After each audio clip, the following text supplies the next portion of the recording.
বৃষ্টি বৃষ্টি বৃষ্টি এ কোন অপরূপ সৃষ্টি, এত মিষ্টি মিষ্টি মিষ্টি, আমার হারিয়ে গেছে দৃষ্টি।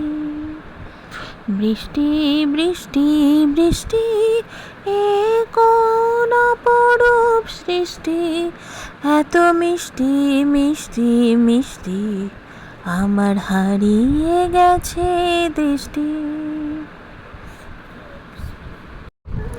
আর কদিন পরই রথ মানেই সেই সময়টা বৃষ্টি হবে, এটাই অনিবার্য, তাই না?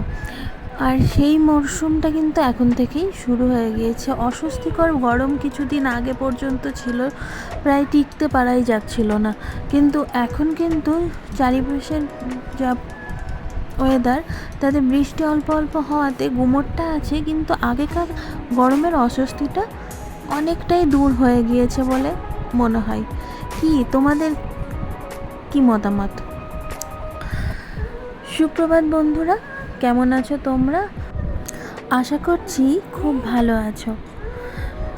নিনিস ব্লগের আরও একটি ব্লগে ফিরে এসেছি আমি, আর তার সাথে এই ব্লগে তোমাদের সকলকে আমি স্বাগত জানিয়ে শুরু করছি আজকের ব্লগটা।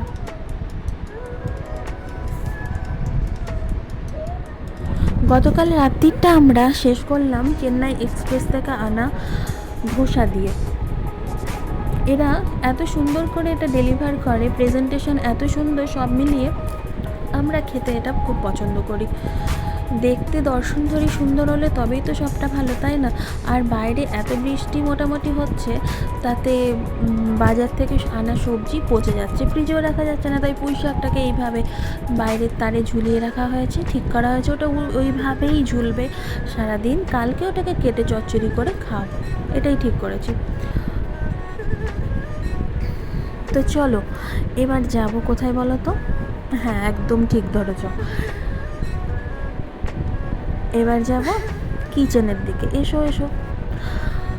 আজকে যা যা রান্না করা হচ্ছে তার মধ্যে আসল চমক কী বলো তো? হ্যাঁ ঠিক ধরেছো, মাটন রান্না করা হয়েছে। মাটনের যে লিভার মানে মেটেটা আলু পেঁয়াজ দিয়ে তরকারি করা হবে রাতের জন্য।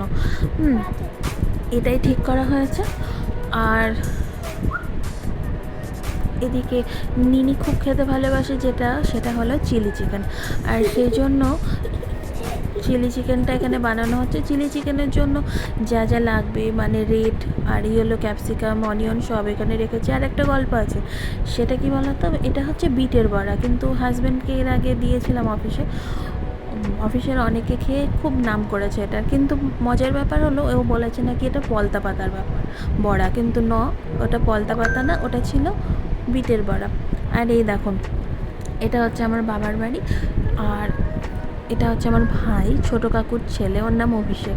ও না ধোনির খুব বড় ভক্ত, খুব বড় ফ্যান, তাই ওর ঘরটা না গোটাটাই ধোনিকে দিয়ে মানে ধোনির ছবি দিয়ে সাজিয়ে রেখেছে। এটাই তোমাদেরকে আমি এর আগের বারও ভেবেছিলাম যে এটা আমি ক্যামেরাবন্দি করে নিয়ে এসে তোমাদেরকে দেখাবো, কিন্তু কথায় কথায় হয়ে ওঠেনি, ভুলে গিয়েছিলাম। এবার সেটা করেছি।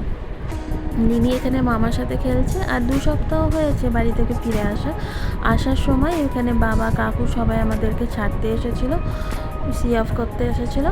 তো তখনকার মুহূর্তের সময়টা আমি এভাবে ক্যামেরাবন্দি করেছিলাম। এই সমস্ত ছোট ছোট ব্যাপারগুলো সব সময় আমি তোমাদের সাথে শেয়ার করি। কাজ ভালো খারাপ যাই হোক, যতটুকুই আমার মনে হয় তো জানোই,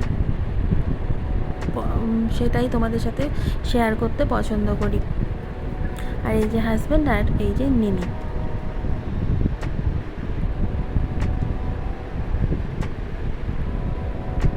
ওভারব্রিজে দাঁড়িয়ে অনেকটা সময় কাটিয়েছিলাম, তাই আর এটা আমার বাবা, তাই ভাবলাম যে কি করব, এতক্ষণ না দাঁড়িয়ে থেকে একটু ক্যামেরা করি, ভিডিও বানাই। তা আর আজ শাশুড়ি মা আবার বাজার থেকে নানান ধরনের ফুলের কালেকশান সেগুলো নিয়ে এসছে বাড়িতে। এই ফুলটা এত সুন্দর কালার, যতবার দেখছি আনন্দে ভরে উঠছে মনটা। তাই দেখো কালারটা একদম কি ইউনিক ধরনের কালার। বাড়ির দুটো বারান্দায় যদি এভাবে গাছগাছালি দিয়ে সাজিয়ে রাখা হয়, দেখতেও ভালো লাগে মাঝে মাঝে গিয়ে সেগুলোকে, আর আমার মনে হয় মনটাও তাতে ভরে ওঠে। তাই আমরা আমাদের বাড়ির দুদিকে এভাবে গাছগুলোকে সাজিয়ে রাখি। তোমরা নিশ্চয়ই সেটা জানো, কারণ আমি দেখেছো আমার ভিডিও শুরু বা শেষে সেই সমস্ত গাছগাছালির ভিডিওই সাধারণত দিয়ে থাকি। আমি আবারও নিশ্চয়ই তাড়াতাড়ি ফিরে আসবো তোমাদের মাঝখানে। আজকের ব্লগটা এই পর্যন্তই ছিল, তাই এখানেই শেষ করছি আজকের ব্লগটা। ততক্ষণের জন্য সকলের জন্য সুস্থতা কামনা রইল। আজকের ব্লগটা এখানেই শেষ করছি।